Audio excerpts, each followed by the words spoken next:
Okay.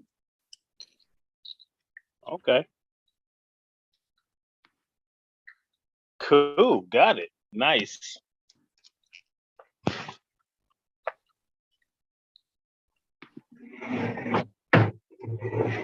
Glad to have you aboard, Jadam. And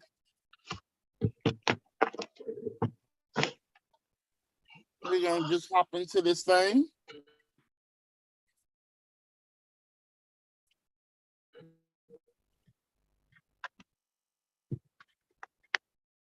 So, like I said earlier, my name is Quentin Talley. I'm Q, program director at Hayti, and this is our 8th book. Yes, because it's August, which is the 8th month, and this is our first time delving into the world of science fiction, which I'm very happy about. Because I'm glad there's a world where there'll be black people in the future. So let's just start. And we can dream whatever we want to dream. Yes. I agree. We are ancestors' dream. Who seven great Exactly. grandmothers ago probably would never think we'd be right here in this time and day. So anything is possible. So with that said, we're celebrating August also being Black Liberation Month. Celebrating just Black freedom and Black liberation in general with Octavia Butler's Kindred. So with that said, I'm gonna pass it along to John, and then we can just hop off into some questions and some themes in the book that kind of sparked your interest. If you read it, if you haven't read it, that's cool. We'll just talk about the themes within the book and what that means to us as Black folk in today's time. So John. Hi, I'm John. That's all I got. No, I'm just joking with you. I'm a assistant program director. I'm assistant program director at Hayti. Welcome to Hayti Lit. This is a fun book. It's got its ups and downs, and people who love it and people critique it. So I hope y'all ready to talk about both. Definitely. Well, and I guess we can just jump into questions. Is the first question mine? Yeah. I was gonna say, John, jump us off. Okie dokie. I'll jump you off with something real simple. What did you think about the book? It's open, it's wide.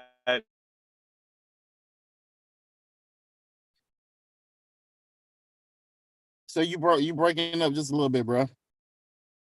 Actually, you're frozen right now.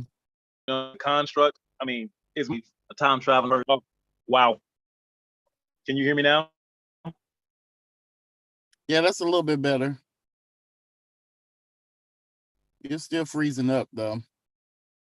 Okay, I might change devices. I got a little bit of weather conditions over here. Okay. Jada, can you hear me? I'm good. It's good. Let me move to another place in the house and see if that helps. Okay.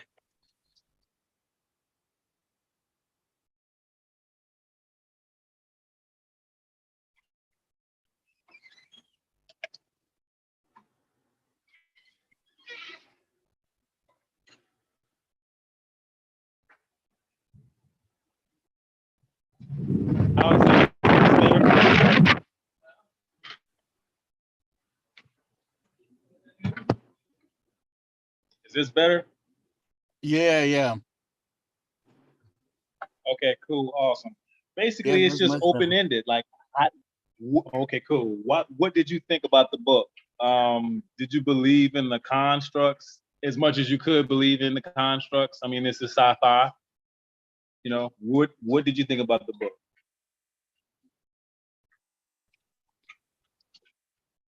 I love the way that she flipped back and forth in between reality and going back in time.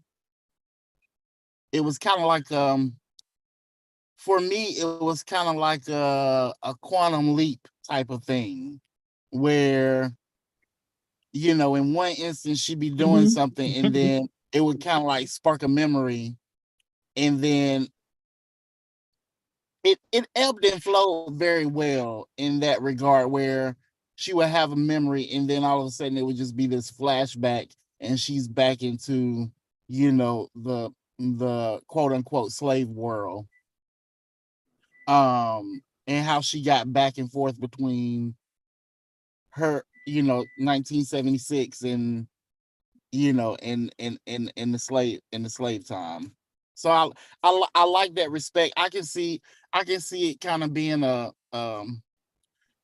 not startling, that's the wrong word, kind of off-putting for some folks because of the jumps, because all of a sudden, you know, she's talking about being a slave and, you know, talking about Rufus, and then all of a sudden she's back with her husband Kevin, you know. But I also You mean think unsettling for readers? Unsettling for readers, or unsettling for somebody who would just pop back and forth in time? yeah, just somebody who would pop back and forth in time, like, and I don't mean to use unsettling. I guess you would say I guess off-putting, Shock and because awe. it happened so fast, you know, that the reader might not have time to adjust, where you have to go back and be like, what the fuck just happened? Like, I thought we were I thought we were just in slave time. Now we back in the house in California. What, in, you know, in two sentences, what the fuck just happened? So that's what I mean in regard to it being off-putting. Gotcha. How about you, Miss Jada?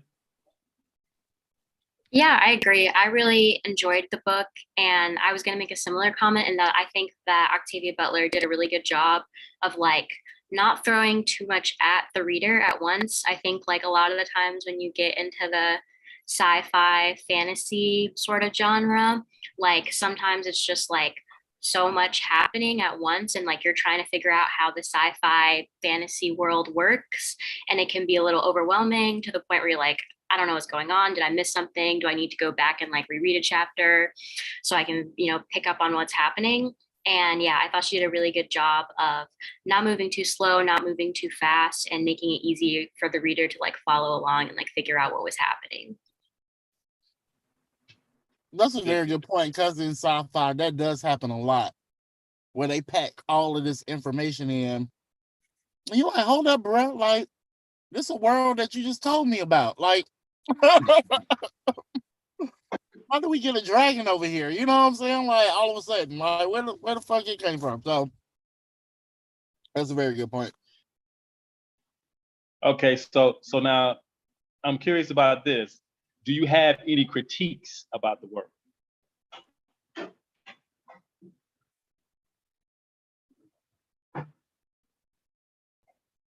I thought it was no critiques from me, except for no, there are no critiques from me. I think she did. To Jada's point, I think she did a wonderful job of blending sci-fi, just the genre of sci-fi, not having it be too heavy, and that time travel thing was just enough to pique people's interest. But that layer of, you know, talking about race and gender dynamics, I think that made the book even more powerful, where she took something as simple as, not as simple as slavery, but you know what I'm saying, like the topic of slavery, something everybody could relate to pretty much. That's not this whole, it's not Star Trek. They're not going into the Milky Way, and we got to know what this orange goblin is. You know what I'm saying? Like it was based in our reality. So I think she did a great job in that. Okay. How about you, Ms. Jada? Any critiques? Anything that you read and you were like, I would have wrote that differently, but I'm not Octavia. Necessarily have any like real critiques about the way that she wrote it. Like I said, overall, I really enjoyed the book. I think like, I don't know, there are some things about like things that the characters were thinking or felt that I was reading in the book, and I was like, I don't get that. Like, I feel like if I were in this situation, or if most people were in a situation like this, like I don't know that people would realistically feel this way. But yeah, I think that's more like a critique of yeah, I guess like the way that she, I don't know, the motivations of some of the characters maybe, but not of her, like her writing itself, if that makes sense. That makes perfect sense. That makes perfect sense. The structure, the plot line, all those were interesting. The conflict, the fatal flaws that all characters need to drive the story. It was, all of that stuff was there, but I think I agree with you. There were some flaws that didn't make sense. You know what I mean? Like she had a fatal, I think she had one of the fatal flaws that she had was trust. In particular, trust in her husband or trust in the slave master Rufus, and just trust in a way that was antithetical to the character's upbringing. And so I see you there. You know what I mean? Like, of course, there's a background of Octavia Butler being raised in on the West Coast in California, and that's a different type of racialization than most people are used to, which is the Southern racialization or Northern East Coast racialization and rhetoric. It was different, and I think I can see hints of that difference in the way that she wrote the characters. But like I say, some of those differences were unexplained to me. You know what I mean? Like it was. I'm Hello? sorry. I'm sorry. Yeah. Go ahead. I feel like that was kind of the point of it, though, that she did have these trust issues with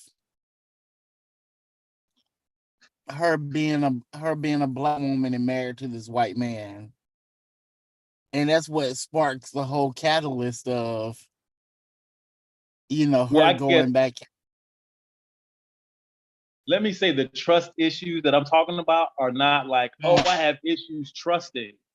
The trust issues, and I say issue, is that who she decided to trust and how she decided to trust. You see what I'm saying? I'm calling that an issue.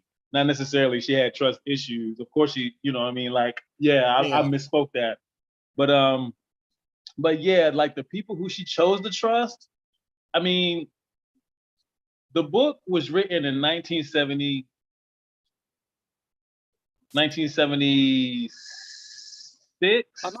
Oh, it was set in 1976.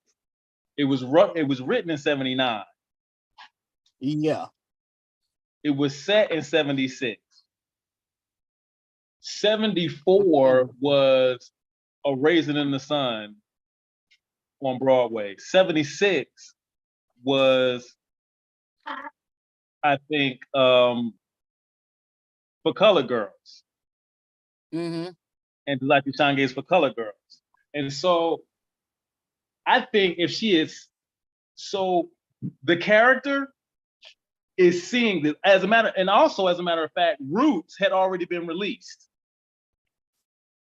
Do you see what I'm saying? Like the character could not have not seen Roots. It was an international explosion around the world. You could not have known about Lorraine Hansberry's The Raisin in the Sun or Enter Like a Sean Gaze For Color Girls. Like it was 76, and that was just like 10 years after the heart of the civil rights movement. You know what I mean? Yeah. All the struggles of the civil rights movement. And so like, and she wasn't like in the book, she wasn't like 12. And so 10 years ago, she would have been 2. I mean, she was in her, she was older. You know what I mean? And so she had seen the whites only bathrooms. She used the whites only bathroom. She used the whites only, water fountain. And so for her, and I don't say that necessarily to say she could not have married a white male, because the book is full of very clear insinuations that this is a marriage not of convenience, Yeah. but not necessarily of two people knowing each other and loving each other. You know what I'm saying? I work in a warehouse and I want to be a writer. You're a successful writer. You can get me out this warehouse. Okay, I've exoticized Black women. You can come and blah, blah, blah, blah, blah, blah. But then, every white person in this story does something that should be a clear indicator that you cannot see them the way the character continues to see them. Yeah. You know what I mean? Like, wow, her husband left her. Like when she like, how you say, accidentally or with no control of her own, when she got beamed back to the future and like came back, by the time she came back, he was gone. I mean, that's crazy. He left his wife because he was tired of waiting for her, knowing full well she was gonna come back to the antebellum South. Yeah. He just left her. He just left her. You know what I'm saying? That's like, and she was still like, write my husband this letter and let him know I'm here. And I'm like, for what, ma'am? He left you in the antebellum South. You know what I mean? And the book is full of these little incidences where it's clear that he does not have a connection to the civil rights past and to her as a Black person. He has a connection to what he desires from her. He has a connection to what he sees in her. I don't see him having a connection to her or even to the circumstances that are around. I mean, he even says, okay, all right, you're going to teach the little Black slave boy how to read, or we'll just teach him the best you can, and then maybe he'll teach the other slaves to read. And I'm like, what do you mean? He's just gonna open a school and be like, hey, come read, all the Black slave children who will die if you get caught reading. I mean, it was just like he was more fascinated with the circumstances than appalled, mortified, scared. You know what I'm saying? Even when he traveled back, he seemed comfortable with his whiteness. You know what I mean? Because he was comfortable with his whiteness in 1976. He was comfortable with his whiteness. And he was so comfortable with his whiteness, he got annoyed that his wife, out of her control, left. And then he just decided to leave. Yeah. I think in the chronology of the book, this is after he understands very clearly. She goes back in time when Rufus is in danger. She goes back forward in time when her life is in danger. You know what I mean? And so, like, also, why wouldn't she just fake put her life in danger? Or why wouldn't the husband fake put Rufus's life in danger? She's gonna zoom back, and then he'd be like, okay, cool. You know what I mean? He could dangle him off a cliff and be like, I'm gonna drop you. She zooms back. Okay, cool, wife. I want to piggyback off the whole power dynamic thing. I was looking at a question that really sparked my interest. And it says, in incidents in the life of a slave girl, one of the autobiographies Octavia Butler read for her research, the author Harriet Jacobs remarks on her own life as a slave, and quote, still, in looking back, calmly on the events of my life, I feel that the slave woman ought not to be judged by the same standard as others. Do you ever feel like criticizing Dana for her actions during the novel? Oh yes, I still do. Sorry. Yeah. Sorry, not sorry. Yep. What are you doing? What are you doing? What are you doing? What are you doing? Jada, how Yeah. how do you feel about that? Yeah, I don't know. I think like a lot of the things that Dana does, and especially like John was saying with her relationship to Rufus and to Kevin, I think are just like weird. And I'm like, I just don't get it. Like, I think she's way too comfortable with the brutality that Rufus demonstrates. And I think it's so weird that she has this like love for him and this desire to like protect him, not just like physically saving his life as like her mission is to do in this and when she goes back to the past, but like protecting him emotionally as well. And I just think that's really really weird, seeing the way that like he hurts the people that she becomes close to when she goes back to the past, and how he's just constantly displaying these acts of brutality. And I think she's just so forgiving of it. And I don't get why. I don't understand the loyalty that she has to Rufus. I understand the loyalty that she has to Kevin, because they are married and they have this contemporary relationship. But with Rufus, like I said, seeing the way that he behaves and the way that he treats slaves on the plantation and the way that he behaves towards her, yeah, I just think it's really weird that she's able to be like so forgiving and loving towards him. And like I understand that like he's her ancestor or whatever, but it's not like they have some sort of relationship before all of this. Like she just sort of pops up into his life and they don't really have much of a connection. I don't know, it's weird to me. And then I think like going back to the whole Kevin thing, like I think she doesn't push hard enough against him and like some of the things that he does or says throughout the novel. Like, for example, the first or second time that, or the first time that Kevin goes back with her to the past and they're having this conversation at one point, and he's basically like, oh, this whole slavery thing, this whole plantation thing isn't as bad as I thought it was going to be. Despite witnessing the brutality and the horrific acts that are being done to those enslaved people.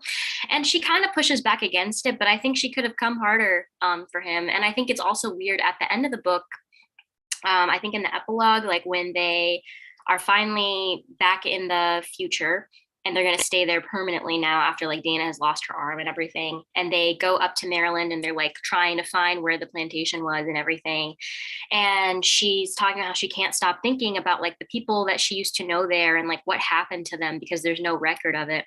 And Kevin's basically like, well, you know, it's in the past, whatever happened, can't do anything about it now. And I think like that's such a cold response to have, especially knowing that how much time she spent on that plantation with those people and the relationships that she built with him that Kevin didn't necessarily have. And I feel like he sort of lacks compassion for that. And she's just kind of okay with it. And that's weird to me. And this leads me into another question that I found that I feel like is a great question. A master-slave relationship can never be anything other than an imbalance of power. However, However, are there other types of relationships with power imbalances that we still consider just today, or even sometimes positive?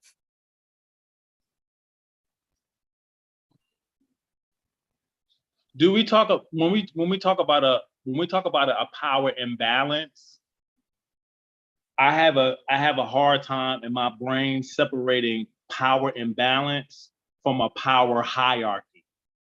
You know what I'm saying? And it seems like a power imbalance is a power hierarchy going amok.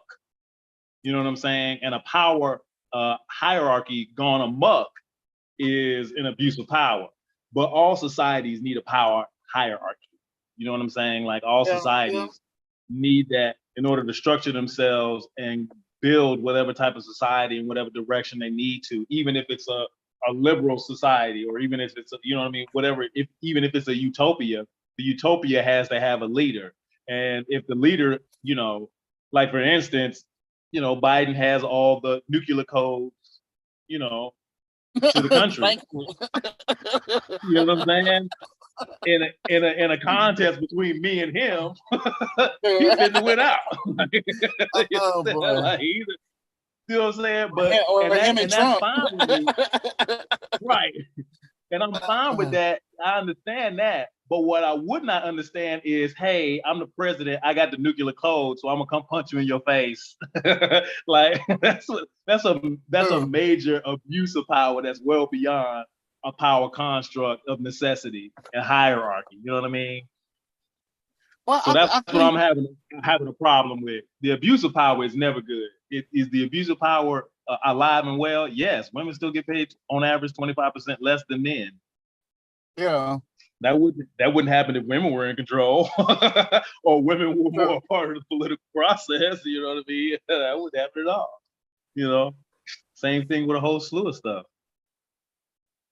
Yeah, I was gonna say, I guess the most positive power imbalance you would find would be I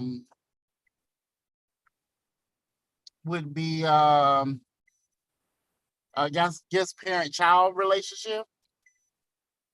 That would be the most positive hierarchy you could find, I guess, if the parent is acting right. Of course, it's not if they're yes, yeah. Yeah, dig it. Because even that can go far, because we all have our childhood traumas, and what may be good for one child may not be good for another one. One child may be able to take a spanking, the other one might just fall apart and become a serial killer. You never know. Right. How about any of y'all to his question? And hello, Teresa. Thank you for joining us. Yeah, I was confused about, because I thought it was virtual, or I thought you could be in person. And I went out to the center. Oh, God. Yeah, it's all virtual. Yeah, we should have clarified that. Because you could get tickets for virtual or for general, and that's kind of confused me. And then I printed out the tickets, and it's like, okay. Gotcha. Sorry about that. And we set that up at the beginning of the year when everything was still, kind of iffy, and we started off in person. But COVID was still like a real thing. Right. And then so we decided to take it all virtual and just forgot to change the ticket. So that's all my fault. I apologize. But thank you so much for joining us. Yeah. So.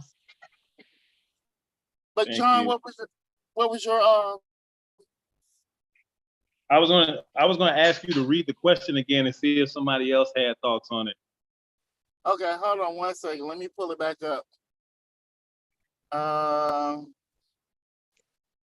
It says a master-slave relationship can never be anything other than an imbalance of power. However, are there other types of relationships with power imbalances that we still consider just today, or even sometimes positive?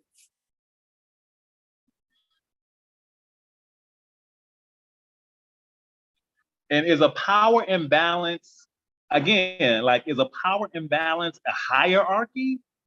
Like, how are they defining a power imbalance? Because the world is full of positive power imbalances as well as negative power imbalances. Yeah, I guess I'll go to the next question, which I kind of ties into this, because with slavery and and familial ties. There's so much familial ties with slavery between white folk and black folk. I'm gonna go to this next question, which I think kind of ties into this question. Kindred and kinship can be used to denote similarity or a feeling of like calls to like. Dana remarks on similarities between Rufus and Alice. What similarities do Dana and Rufus share, if any? And how about Dana and Alice? So the similarities between Rufus and Alice, and then Dana and Rufus, and Dana and Alice.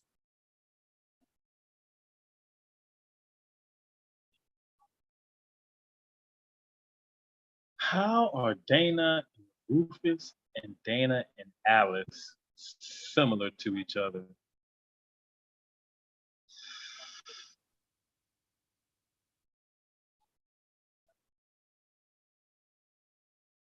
That's a good question.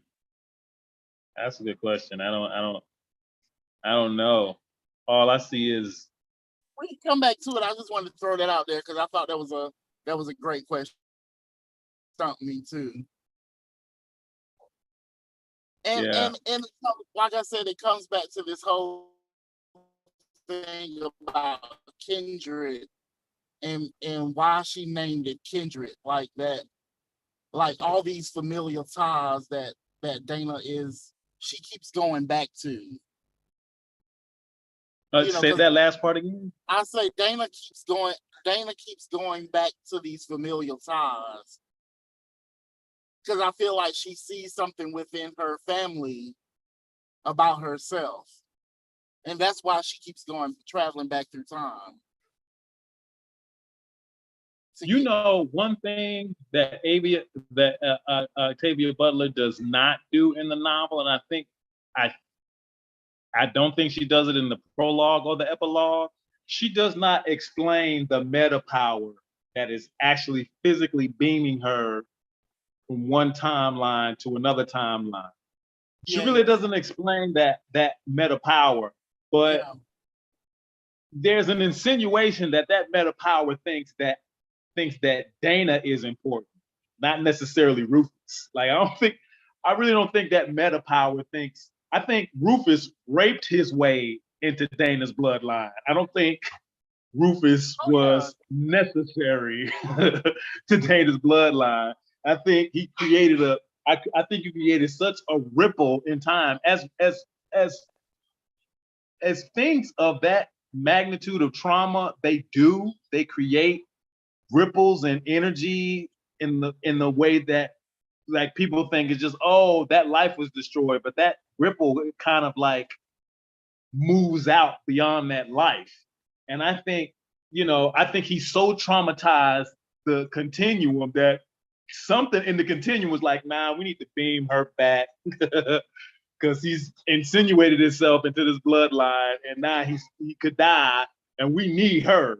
We don't really need him, but he just threw himself in the way. So now we got to take care of him, at least to a certain point. And once he had the babies, of course, Dana stabbed him to death and, stayed okay and went back into the future again. But that's one thing that Octavia Butler doesn't do. She doesn't talk about that metapower. And I think that knowing about that metapower would give us some insight into your previous question, which is how are these people similar and how are they different, or how, as well as the question that you just asked. Yeah. I think it would give us more insight, but that's a long way to say, I don't know, boss. That's all I got. Good one. Well, John, will you take over for a second? And also, I was going to ask if Teresa or Jada had any questions, anything that kind of sparked their interest within the book that they wanted to ask the group.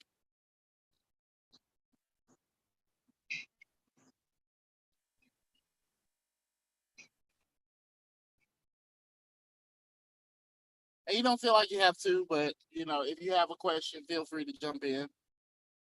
But John, I'll be back. I just gotta take 1 second. I'll be right back. Yeah. Okay, cool. Before you, I think it's such okay, go ahead. such a connected history, though.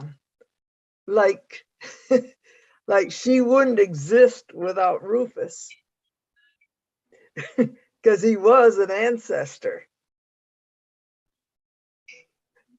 Yes. She looks like Alice. Alice was an ancestor too. Yes. But it's such an abusive relationship, and yet it's all intertwined. I mean, yeah. That's why I think knowing more about the Metapower that transported her back and forth, knowing more about that would let us know if the Metapower is having to correct a grievous wrong that like split, you know what I mean? Kind of like split something into a metaverse. It wasn't supposed to be, you know what I'm saying? Like, like Marvel, the Metaverse, like you do one thing and it splits and fragments, reality moving forward, and somebody's got to fix that. Knowing more about that would help me have a greater idea of whether Rufus really was essential to her. Like, I don't necessarily know if that's the case. You know what I mean? It's like Q was saying earlier. There's some kids who you can raise your voice to and they're like, oh wow, I really get it. And there's some kids that you raise your voice to and instead of opening their ears, they close their ears. You know what I mean? And so like you feel like you need to yell at them, but really the voice that gets across to them is the soft voice. I say all of that to say that you don't necessarily need to use a specific technique, a specific person, or a specific way in order to get this, kind of like outcome. And so what I mean to say by that is I don't know if Rufus was really essential to her bloodline. He could have thrown himself into her bloodline, and Alice could have just married, another enslaved African that could have escaped, went north, and given birth to the same bloodline.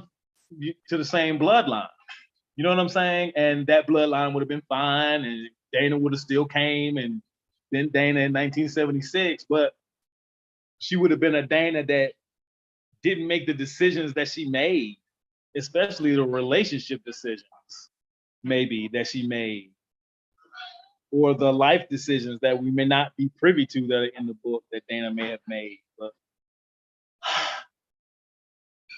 and maybe I just have an attitude with intertwining yourself through rape. Maybe I got a problem with feeling yourself essential. It's a problem. And how you made yourself essential. Yeah. Right. Well, you know what I'm saying? It's like, I belong in a house too. Nah, you actually kicked the door in and raided the house, so we don't really know. You belong in the house. And I think it's interesting that on the sci-fi topic that usually in sci-fi when folks go back in the past, they try and change the past. But she never tried to do that. She was trying to understand. I feel like she was trying to understand how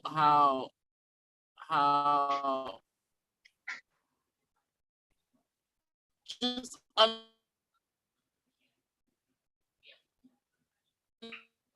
You're breaking up a little bit, boss. understand that whole time period, back to that power dynamic. I feel like she was trying to figure that out, and seeing Rufus is more, even though she shouldn't have, seen him as an empathetic character, like how she could better understand her great grandfather. Yeah, I think it's interesting in the story. I guess I hadn't thought about it that way until you made the comment you just did, but she does very much seem to like want to preserve the history and not make any changes. And I think it's interesting because she definitely recognizes the power that she holds to potentially make changes. I think the first time that she like realizes that she's going to go back and brings a bag with her, she brings like books. And Rufus is going through the bag and she's talking about how this book contains information about like Frederick Douglass and Nat Turner, and how if it falls into the hands of Rufus or another white man, how that could be used to stop these really important historical figures that are part of the Black freedom movement from coming to be. But on the other side of that, she doesn't make any attempts to further empower those individuals or to further the effort for freedom for enslaved people. She just kind of wants to preserve history as it is. And I think that that's interesting and not something I really thought about as I was reading it. Yeah, Well, certainly. Go ahead, John. Go ahead. No, I was gonna say, like, no, I was just gonna say real quick, like, shit, like, I think that's so important because people try to put today's standards on, you know, something that happened in 1776 or whatever, even though it was horrible and it should have never happened. It's just not the same. It's just not the same society, like, at all, you know. And we can analyze how we got there. But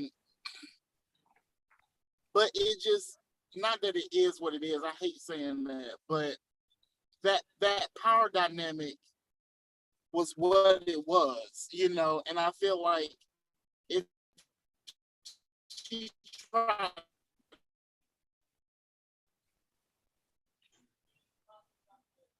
go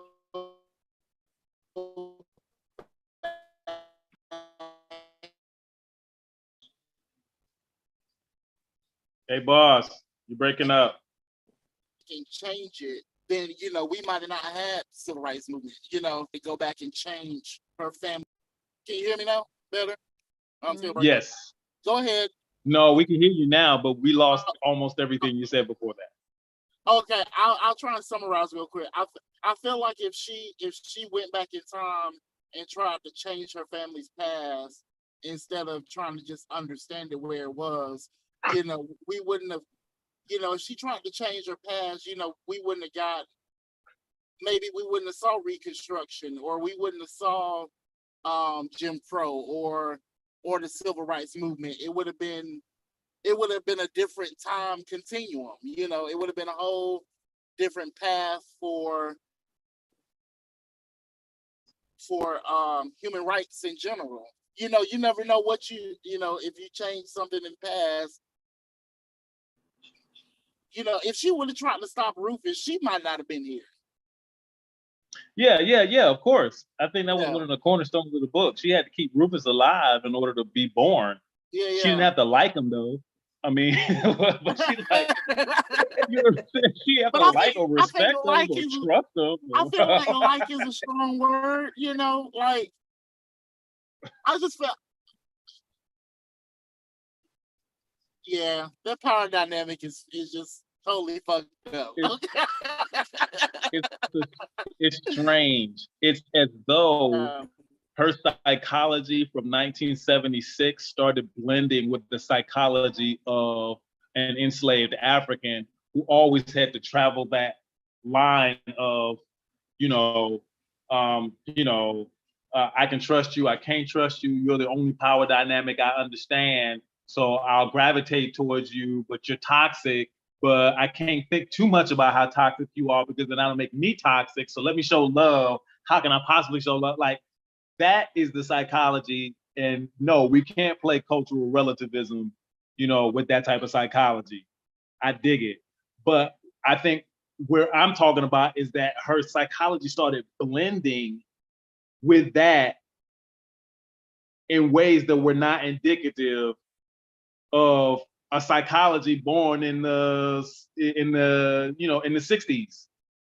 You know what I mean? Because of course there was racism, bigotry, and downtroddenness, But that also gave birth to the Black Power movement. That also gave birth to Afrocentrism, Afrocentrism, and the commodification of Afrocentrism. And like, she was there, like she was there. And so like, for her to like trust Rufus is a bridge too far for me. For her to tolerate him and play camouflage games just long enough to get her great-great-grand, parents, whoever, born, I can see that. You know what I mean? She would bring back stuff from the future, but she seemed to only help the enslaved, the enslavers with it. Like, she brought aspirin back and gave it to Rufus when he got, I think, gave it to him when he got sick. Am I correct about that? Yeah. Yeah, you're right. And the book doesn't address her being like, okay, I'm gonna give this aspirin to somebody else. I'm gonna get, one of the enslaved Africans is sick. Let me give them aspirin. Like, the book doesn't explore that. I mean, you know what I'm saying? And it's a whole bottle. So Rufus don't need the whole bottle. You got extra aspirin. Just give me a spin-off story right quick about how little Timmy got a fever too, and you gave him an aspirin, and I'm like, okay, I can chill. But like, I couldn't really chill on the fact that, it was just, it was culturally and psychologically incongruent to me. I didn't see the touch points. I saw this. I didn't see the touch points. I think But it's a lot also of decisions that she made. I think it's also weird when you think about the fact that Rufus was not her only ancestor there. Like, she was also there with Alice, who is her great, great, great, however many greats grandmother. And I think at times she shows even more compassion for Rufus than she does for Alice, which again is really weird, especially given sort of towards the end of the book where people are constantly talking about how much they look alike, and how they're two halves of the same whole and that sort of thing. And so it's like, you have this ancestor, you share blood with them, you share the same identity as them as a Black woman, and you've seen the brutality that she's experiencing from your other ancestor.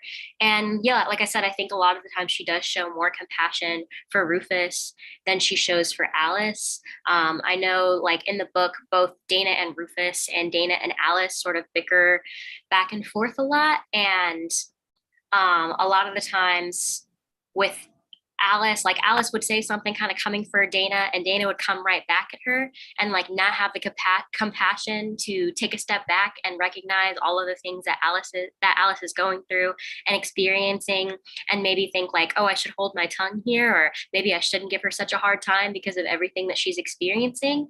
And I think oftentimes she does hold back with Rufus. And I think, like, even looking at how I don't think she pushes back hard enough against Rufus, and his pursuit of Alice, his violent pursuit of her, and the fact that he basically is like, yeah, I'm going to rape her. You need to go to her and tell her to just let me do it. And she, puts up a little bit of a fight, but like not really. And she does go to Alice and is like, hey, yeah, like, he's going to rape you. I mean, you got to let him do it. And I understand that, like, at some level this has to happen because they're her ancestors and she needs Hagar to be born. But I don't know. I just feel like she doesn't do enough to try and persuade Rufus to be gentler or kinder towards Alice and other people on the plantation. And she finally kills Rufus because Rufus tries to attack her, right? Mm-hmm. Right. Even then, she's kind of second guessing it and is like, almost like, for a minute, she's like, maybe I should go along with it. Like, she is almost willing to give up anything for Rufus. And it's just, I don't know, that's just wild to me. And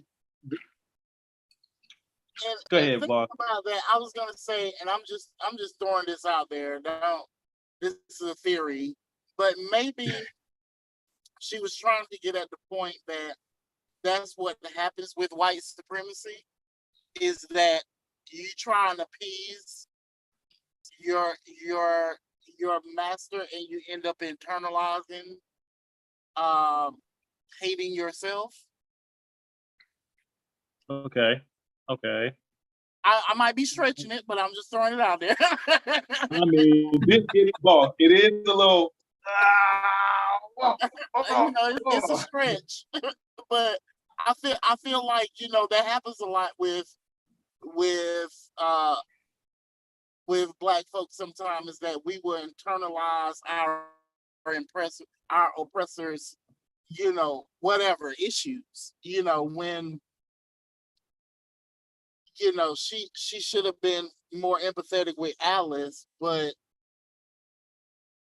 like you said, in order to be born, she had to really bite her tongue in order to be born. Like, she had to let this white man rape her great grandmother, or, you know, great grandmother. Like, like, no matter what you do, it's not gonna be enough, and you're gonna feel bad about it because you have to let this happen. And there's no good way to let that happen. No, but there is an excellent way to make sure the vengeance for that happening ensues. And vengeance has such a negative connotation in this world. It's But does it really is that a useful vengeance tool. also change the time continuum? That's my thing. Well, she ended up killing him anyway. So the only thing time needed Rufus to do was, or the only thing her bloodline needed was the act itself. She could have been waiting outside the door as soon as he walked, as soon as he was finished. She could have been walking. Yeah, I got you now, Rufus. Yeah, that's true. But I mean, again, the timeline for her psychology, I don't understand. They don't do enough really building her psychology. She's just full blown into it. I mean, the Black Power movement started on the West Coast. There's no way she could have not been a part of that. The West Coast protests, the Watts protests that they call the Watts riots, but they were the Watts protests. She could not have ignored that. You know what I'm saying? And there's got to be something inside of her, because there is no part of Black America, especially in the civil rights movement, even though you create enclaves, there is no part of the Black experience that is not irrevocably thwarted and bent by the white supremacy that was going on.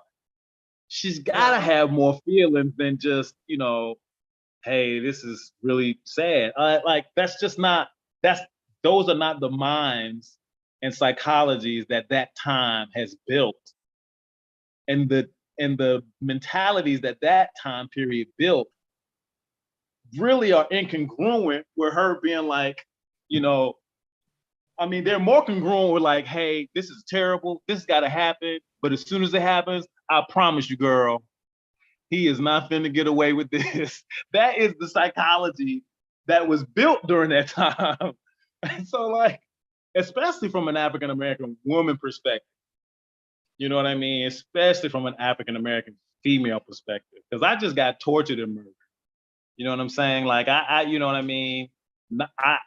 You know, I think defiled is an archaic word, but it fits. I didn't have to worry about necessarily being defiled. Yes, there were definitely men who were raped during enslavement, of course. But like, that wasn't necessarily an active part of my life from both the slave master and what the slave master also forced other slaves to do to Black women. Sure. You know what I'm saying? I keep beating a dead horse. We all get it. I disagree with some of the thoughts. I'm not gonna keep beating that. I'm not gonna keep beating that drum. But you know, it's a very interesting book from that perspective. It's a very interesting book. I'm curious. Story. Y'all think, like, speaking of like the Black woman perspective, why do you think it had to, like, why do you think Dana was the person from her bloodline selected to go back? Because she even talks about it early on in the book, like, why me, a Black woman, like the person with at the very bottom of the social hierarchy during the antebellum South. Like, why would they send a Black woman? Like, was there not, I'm sure there was somebody else before her or further down her lineage that might have held more power or influence. Why do you guys have any thoughts or theories as to why they sent her? No, none. Person. I have no idea about the metaphors that was like, you go back in time, save his life. Gosh, this dude is clumsy. Save his life again. maybe they didn't take another person because they would have tried to change history. They would have been more proactive at trying to change the circumstances of what happened. Now that is smart. You know, because if you put, you know, say her brother there, nobody wants to see their grandma get raped. You know what I'm saying? That's not gonna fly. You know, I feel like it had to be a Black woman, because otherwise it would have changed the trajectory of the whole story. Yeah. And history. Yes. There would have been slave revolts. I would have. Yeah. I would have been the general of them all. If I could bring back some aspirin and a switchblade, I could bring back a semi-automatic atomic gun, bulletproof vest. I could bring all that. I'd have been made. They'd have thought I was magic. Pow! He didn't die. I'm magic. Let my people go. I did all of that. Yep. So maybe you're right. I don't know, like, to push back on that idea though a little, like, I don't know that the fact that that Dana was a Black woman prevented her from being more radical. Because I think, like, even during the antebellum times, there were radical Black women, like, you know, Harriet Tubman. Oh yeah. So I think that was and a Dana thing and not just a Black woman thing. That's true. Yeah, and I guess I should have clarified that, because I definitely didn't mean to say that, you know, Black women were weak during that time. I didn't mean to imply that at all, because that definitely wasn't the case. I just feel like from her lineage, she was the best one, I guess, to not. She provided the least resistance to make the story happen, because otherwise it would have been a completely different story. I think so too. If that makes sense. Yeah, I hear you. And I think it would have been a completely different story if Dana was born on the East Coast. True. Or if Dana had been born like in the South and a part of the civil rights, you know, saw her parents be a part of the civil rights movement. Her aunt and uncle, I think they said that they were either a part of the civil rights movement or very strong advocates of it, to the point where when she brought a boy home, they disowned her, which is totally understandable. Like, you were there for the whites only everything. You saw the signs that people had to hang around their neck saying, I am a man. Like, you saw that. You were a part of that. Like, why would you think this dude, who is clearly an exoticizer, why would you bring him here? You know what I mean? He's clearly very comfortable with his beneficiaryhood, dismissive of her needs. Yo, edit my manuscripts. No, get out. Yeah. Get out. Because I don't want to edit your manuscript. Get out. You know? I have a question, because we're, you know, it's near time. We usually wrap up around 8:20 or so, 8:30. But before we do that, I kind of want to sidetrack from, you know, the story in general and ask about, you know, some of your favorite influences in science fiction. If y'all are avid science fiction readers. And it can be a movie or, you know, just the concept of, you know, if you're a Trekkie, Star Trek, or, you know, whatever have you, what's your, you know, kind of favorite sci-fi movie or book?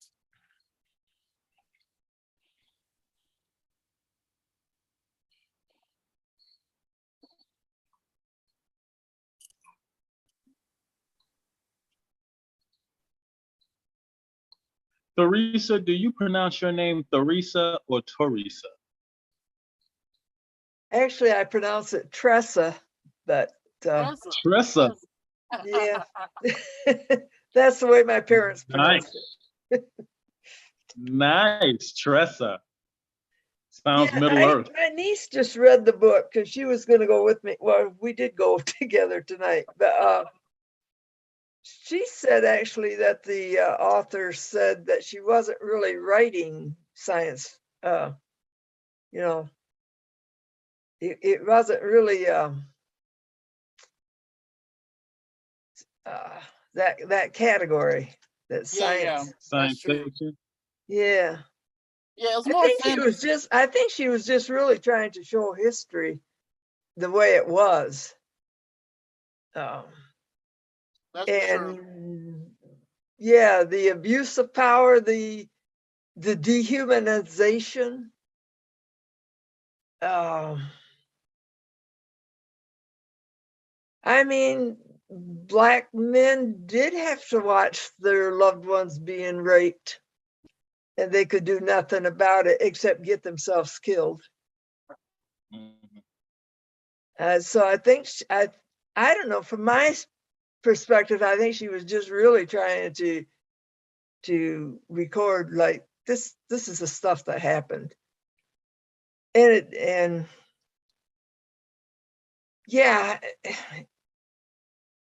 it's easy to put the oppressed can be, you know, if they're fighting each other, then that's so much better for the oppressor.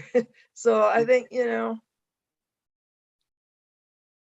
that putting down and that, and yeah, I think she was just trying to describe the way things were and not the way they should be and not the way they, you know. Yeah, that's I a don't very know. good point. And you can't live there. So I like the part, I mean, I like the ending that you can't live in that and then come away without unscathed, without you know, she lost her arms. You're gonna be scarred. You're scarred for life now. Yeah. It's an interesting though. It's an interesting, I think in the beginning she thought she could change Rufus. He was young. I think she thought she could influence him so he wouldn't grow up to be like his father, but that didn't happen. Oh, do y'all think that she had any influence whatsoever on Rufus? Because I think that was kind of part of a theory that I had for why they sent a Black woman back in time. Because I think early on, when Rufus was young, like when he was a kid, he did show some care and consideration for Dana. And I think ultimately he just adapted to the brutality of the time around him in her absence. But I wonder if it had to be a Black woman, because if he could have any sort of feelings of compassion or affection for somebody who would have been at the bottom of the social hierarchy on that at that time, maybe that did prevent him from becoming an even more brutal person than he would have been had she not been there. Now that makes a lot of sense. I want to ask y'all though, if you could go back in time, would you like, and you saw like, let me be gross and obvious. If you saw baby Hitler and you're like, I can teach him to not be a mass murderer, would you do that?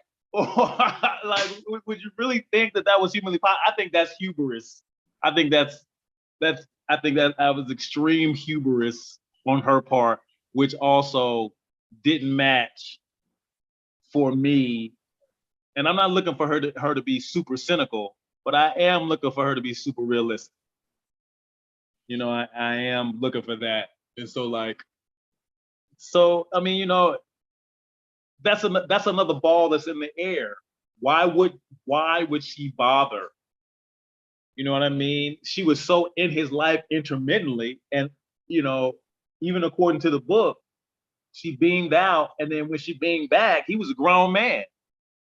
You know what I mean? Like he was an adult who like literally asked her like, "What are you? I know it's you. What's going on?" You know what I mean? So, and I can understand trying to be a buff. It's just it's all up in the air. It's all up in the air. Yeah. Yeah, and I think you want her to be something that she's not, that the character was never intended to do. Like you want her to do something that was never. I would like Octavia Butler to come back from the afterlife, rewrite this book the way I would like to be written. Yeah, basically, you're gonna have to rewrite, because that's not what she was meant to do, bro. That is not what she clearly.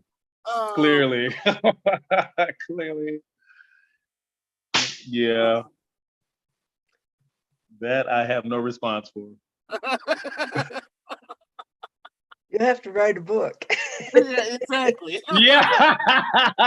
My response to Octavia Butler's Kindred. Hey, but that's how books get written all the time. I know Rufus is a one dead duck. Oh my goodness. The moment he does the dirty deed, the millisecond,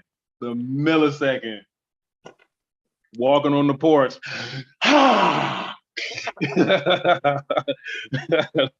He walked out on the porch. Yeah. You know.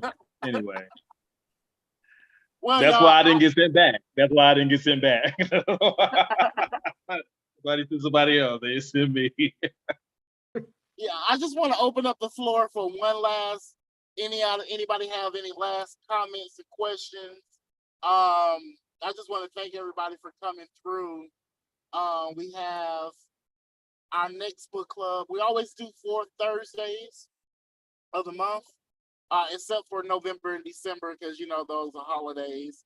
So we'll be doing third Thursdays for November and December. But next month we'll be reading Audre Lorde. And I forgot what the book was. I need to look that up. That is my fault. What Audre Lorde are we reading?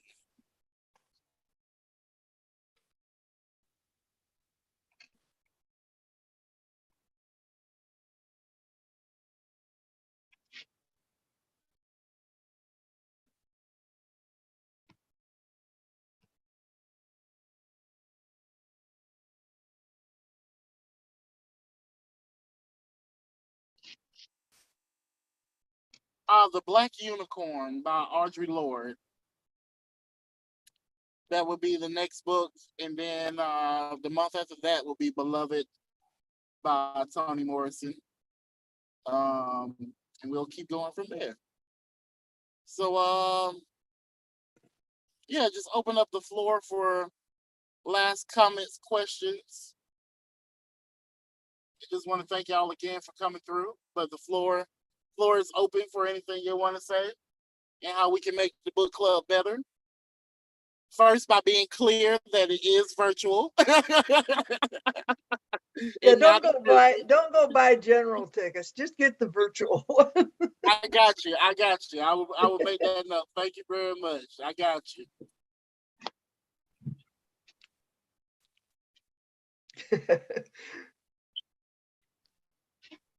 Well, we appreciate y'all coming through. 2 new people. It's always new folks all the time. It's great. Sometimes we have 2 people. Sometimes we have 8 folks. This is according to what folks have going on. So, thank you for your interest in Hayti. And we do most of our other stuff. Not most of, but the rest of our programming is in person. We're gonna keep the book club virtual just for to the end of the year, and then hopefully once we pick a new slate of books for next year, we're gonna open back up so that we can meet in person. But yeah, other than that, we thank y'all for supporting Hayti, and make sure you come check out the program. We got dance classes, films, jazz, the whole 9 yards. So come out and check out a performance or join a class or something. And John, you want to say anything? I think I've spoken enough tonight.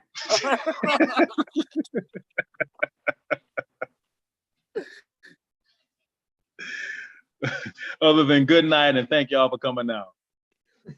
Thanks, y'all. Jada, so, Teresa, if y'all have anything to say? No, I'm glad I got to get on, and I'm sort of new to this area. I moved here in the pandemic. So Okay. I just Well, want welcome to, to Durham. yeah, I just like to meet people with similar interests. Yeah. Well, you're welcome at Hayti anytime, and yeah. Well, welcome to the area. Thank you. Yes. Yeah. And Jay, the same to you. Thank you for joining us. yeah, thanks for having us. This was great. Y'all were good facilitators. I enjoyed it. Well, appreciate it. That means a lot. All right, y'all. Well, y'all have a great rest of the evening, and we'll see y'all soon. Okay. Bye, y'all. Bye. All right. Bye, everybody. Hey, John, can you hold on for a second? Yes, sir.